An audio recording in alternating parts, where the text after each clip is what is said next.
White Christmas and the History of Saigon, 1975. By April 1975, having had almost 20 years of fighting in Vietnam, the United States began its pullout. That winter, the North Vietnamese pushed the South Vietnamese back, and the battle was nearing Saigon. The Americans knew that it was over. They needed to pull out about 1,000 Americans, many of them civilians, and 6,000 at-risk Vietnamese, who would be in danger if they were left behind. In preparation for the expected evacuation, the American Embassy distributed a 15-page book called SAFE, Standard Instruction and Advice to Civilians in an Emergency. A map within the booklet showed the areas where helicopters would be able to land to pick up people. An insert read, "Note evacuation signal. Do not disclose to other personnel.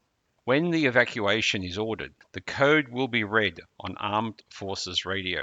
The code is, the temperature in Saigon is 105 degrees and rising. This will be followed by the playing of I'm Dreaming of a White Christmas."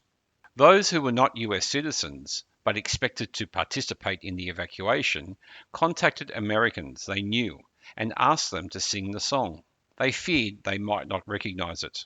Throughout April, the United States reduced the number of people and the equipment in Vietnam. Then, on April 28, 1975, the order from President Gerald Ford arrived, launching Operation Frequent Wind, the term used for the final evacuation. The coded message went out. The temperature in Saigon is 105 degrees and rising.